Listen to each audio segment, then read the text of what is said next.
Hello, I'm Dr. Ray Johnson, the principal of the Maxwell International Baha'i School, which is located here on Vancouver Island, British Columbia, Canada. This past September 1988, the school opened its doors with its first group of students. And then on April the 21st, 1989, we had its official inauguration in the presence of Madam Rúhíyyih Khánum, the daughter of Sutherland and May Maxwell, and whose family name the school is named after. We invite you to participate in the celebration of this significant event.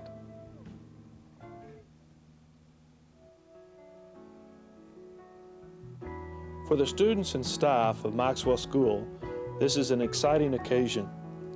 The moment is drawing near for the arrival of our beloved Amatu'l-Bahá Rúhíyyih Khánum, who will dedicate this first international Baha'i school for North America. The students have worked hard to prepare musical presentations and readings to be part of the dedication program. Parents and invited guests from many countries have arrived to take part in the celebrations. The dedication begins with the unveiling by Rúhíyyih Khánum of the plaque, which will forever commemorate the founding of the school.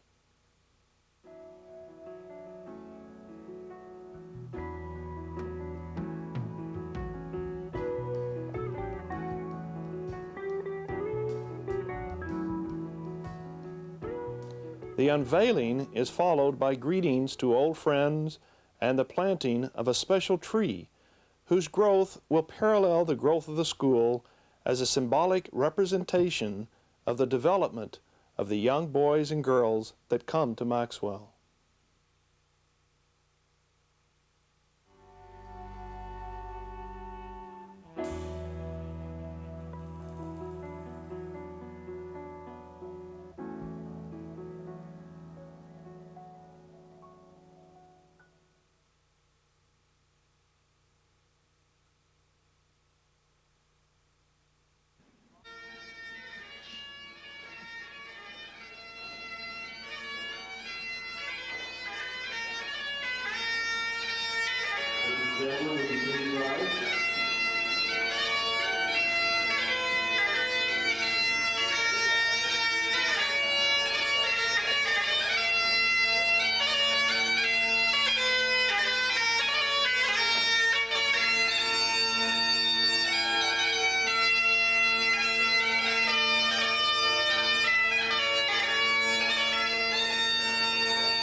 O thou kind Lord, thou hast created all humanity from the same stock. Thou hast decreed that all shall belong to the same household. In thy holy presence they are all thy servants, and all mankind are sheltered beneath thy tabernacle. All have gathered together at thy table of bounty. All are illumined through the light of thy providence.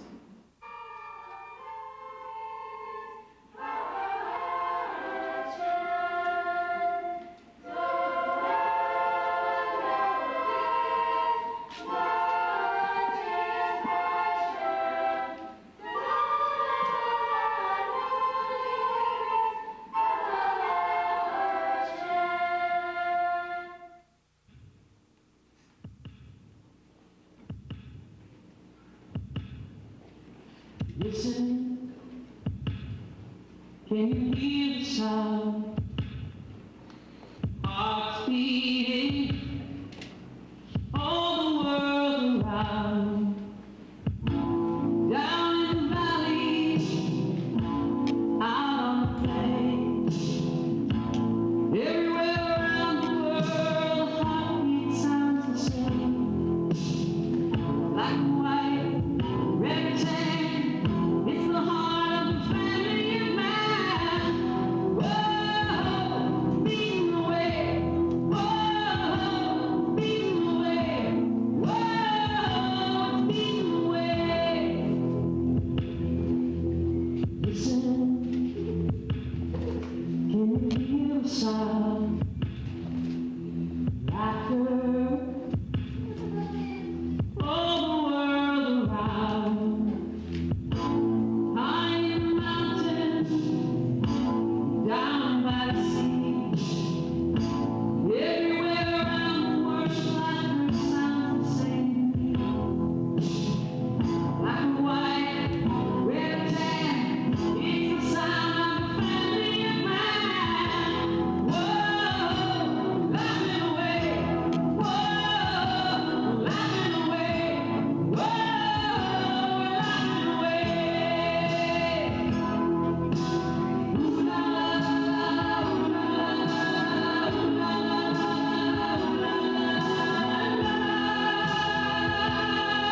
today, Professor Edward Granville Brown, the famed Cambridge University Orientalist, left Akka, Palestine, to return to Great Britain.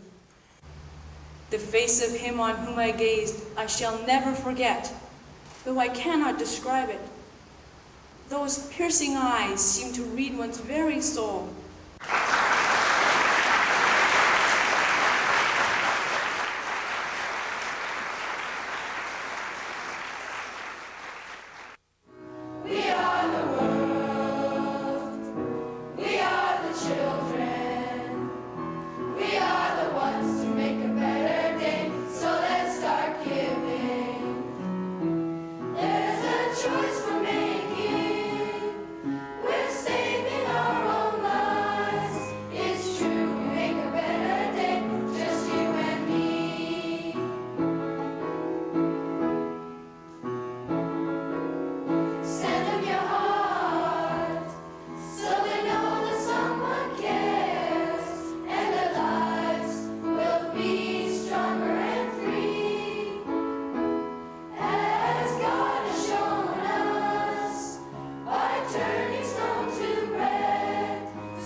We're very privileged to have two very special guests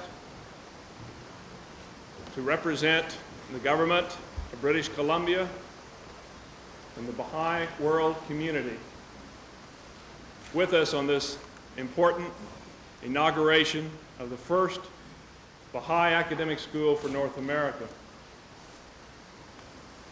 Representing the Ministry of Education, we have the Director of Independent Schools, Mr. Tom Elwood. This school is very special. The people who make up the school are very special. Great men build monuments to their efforts in concrete and steel. But teachers build monuments to their efforts in the lives of the young people that it is their privilege to influence. We had the vision of creating this school. And at that time, when we saw the buildings, it was only a hope and an inspiration. And here is the reality that we are facing. Madame Rabbani is the most prominent and well-known figure of the Baha'i world. She is the wife of the late guardian of the Baha'i faith, Shoghi Effendi. She is much loved by all Baha'is, but particularly the indigenous and native peoples of the world. It is with great pleasure that I introduce Hand of the Cause of God, Amatu'l-Bahá Rúhíyyih Khánum. But I have a gift for this school, and I think it's really very lovely, so that I hope that the principal will accept it as a gift from me to the school and hang it wherever it will be best seen and enjoyed by other people, in his office or in the hall that we were in before. I have been tremendously impressed by the young people, and I know a great many of these children, well, not quite children now, they're just beginning to be adults, but I know a great many of them from the time that I visited their country many years ago when they were little tiny tots. So to see them here and to see this very beautiful occasion, to see how well they have played their parts and how well they have memorized the songs and the record of E.G. Brown's visit to Baha'u'llah was for me a very, very wonderful experience. But I'm sure that all the people here were impressed by the spirit of these young people. You know, there are lots of things you can imitate in this world, and there are lots of things that you can hide, but you can never hide sincerity. It's something that comes through. You can always have a subterfuge for it, but somehow or other it's like the sound of a bell. When you strike it, if the tone is pure, you hear it. And I think that this is one of the things that we find amongst the Baha'i young people, and I hope amongst the older Baha'is too, is a very intense sincerity. And there isn't, frankly, very much sincerity or integrity, by and large, in society throughout the world. We're living in a very, very critical period of human history. We're living in a time of great upheaval. I remember my late husband, Shoghi Effendi, the guardian, the head of the Baha'i faith, used to give the example. He said that eventually, of course, we would have to have world peace, and we'd have to have some form of world parliament and world order. There's no other way. It's the direction in which we are going. And for us Baha'is, it's the destiny of mankind. But he said, if you have a lot of individual bars of iron and you want to forge them into one single piece of iron, there's only one way to do it: put it in the fire. And he used to give this as an example of this period in history. The anxieties, the wars, the terrorism, the suffering that is going on in the world today, evidently is the fire that will eventually forge us. We don't seem to learn through persuasion, we human beings. We seem to learn through some form of suffering and calamity and having our nose rubbed in it, so to speak. And then we begin to learn. So that I think this concept is a very true one. We are being forged into one mankind, but very reluctantly, and with a tremendous amount of upheaval, tremendous amount of corruption in the world, and of chaos. So that when you come and see a group of young people, like the students at this school, who are just like any other young people in the world, and many of them come from all over the world, they're kids, they're growing up, they're looking forward to the future, they're planning what they're going to do in life, they're feeling their way. But you feel in them a sincerity of conviction about the possibility, the reality of having peace in the end. And I think that this is one of the things that was a very remarkable thing amongst the Baha'i youth, and also the standard of the Baha'is themselves. This confidence that there is a future, that we can help bring it about, that if we stand fast by whatever our moral principles are and our spiritual beliefs are, that we will be able to come through this period in history, and that we will be able to have a great effect on the future. And that, of course, is not confined to Baha'is. There are people of goodwill in every religious group in the world. There are people with the same ideals, the same beliefs.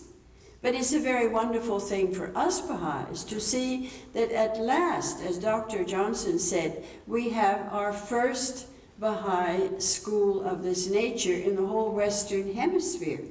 We've had elementary schools for a great many years, alphabetization as the French call them, all over the world, in Africa and South America, Central America, and so on. But this is quite a new venture for us Baha'is, and we are very, very proud of it and very happy about it. I personally think that one of the reasons that people are going, that the Baha'is are sending their children here from all over the world, because some of these students, as you know, come from Africa, come from Asia, and the United States and different parts of Canada. I think one of the reasons that Baha'i parents are sending their children here is because they know that they will be taught a very wide outlook on the whole world. They'll get a regular, good, first-class Canadian education, according to the standards of education in this province of Canada and Canada itself, and that's just the way it should be. But in addition to that, they are going to get a world outlook, whether they are Baha'is or not. We hope that we will have a great many people come to this school who are not Baha'is. This is a school that is owned by the Baha'is and run by the Baha'is. But in the sense of being an institution reserved for Baha'is, it's not that at all. It's a school where anybody can send their child, of any denomination or no denomination. And I think that the people in this room who are not Baha'i should realize that one of the strong admonitions, if you like, in our religion is that you have no right to proselytize. This is forbidden to the Baha'is. You can tell people that it exists. If they want to know more about it, they can read and find out more about it, ask questions. But we have no right to push our beliefs on other people. And Dr. Johnson, as perhaps you don't realize, was the principal for many, many years of a Baha'i secondary school, primary and then secondary in India, and one of our most famous Baha'i schools. And he had there, and he will bear me out, only he's had his say, I'll say it for him. He had there students of prominent, well-to-do Muslim families in the Arabian Peninsula.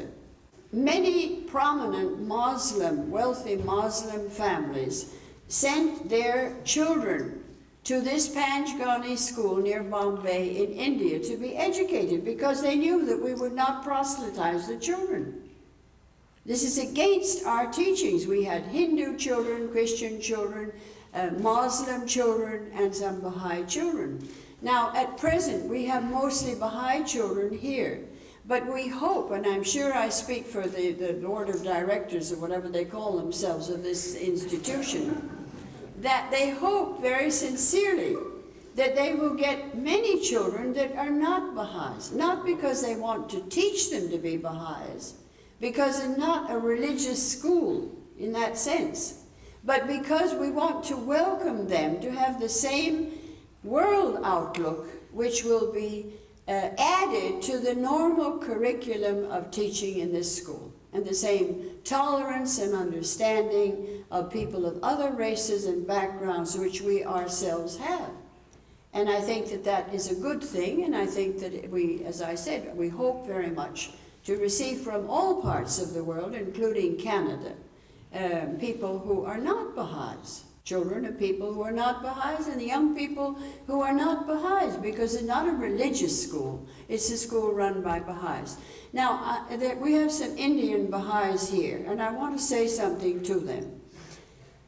We have here, you saw them on the stage, we had a number of Baha'is who were partly Cree Indian and different tribal background of Canada. I think we had one from, Alaska. And this school is a first-class school. And perhaps it is expensive for some families.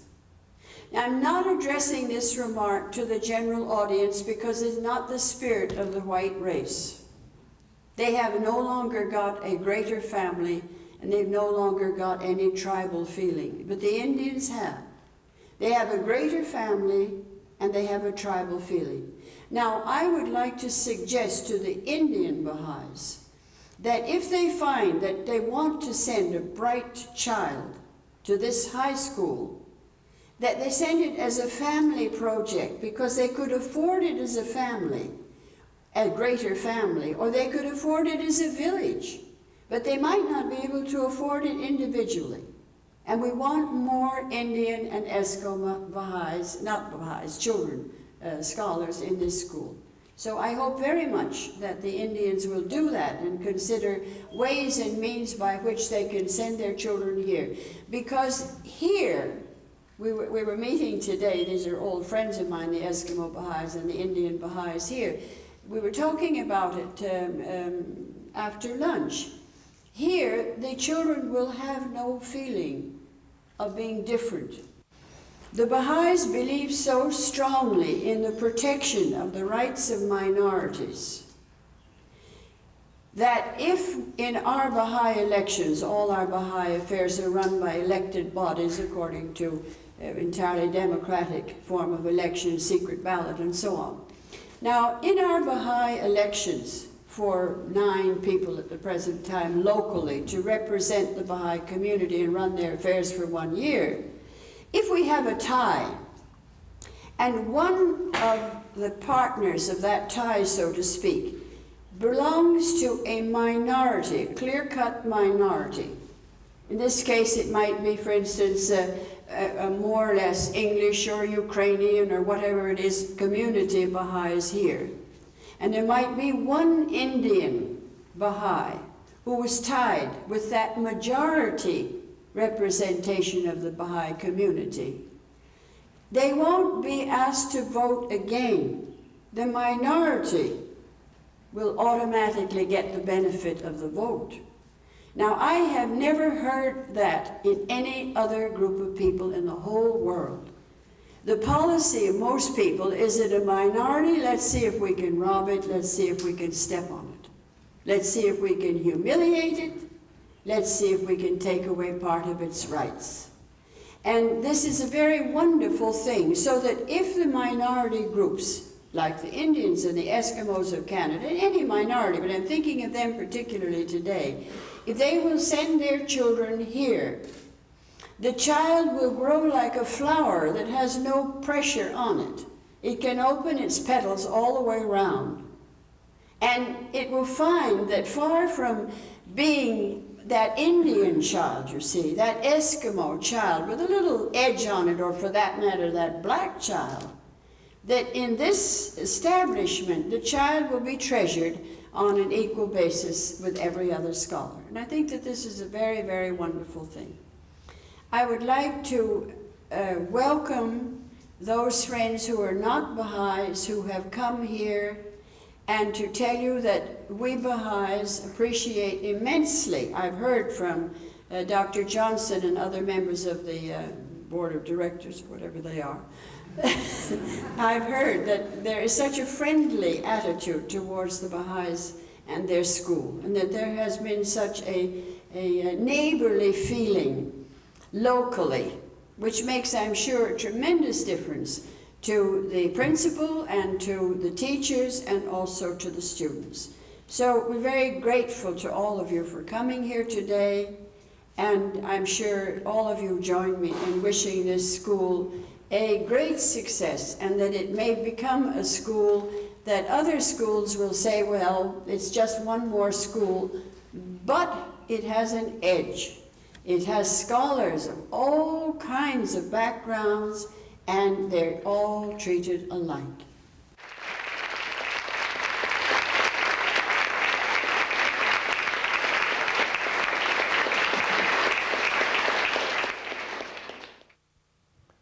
We want to thank you for joining us on this important inaugural occasion, and we hope that you will continue to watch and observe the growth and development of this unique Baha'i institution. The staff and students would like to thank you for joining us and wish you the best in the future. We are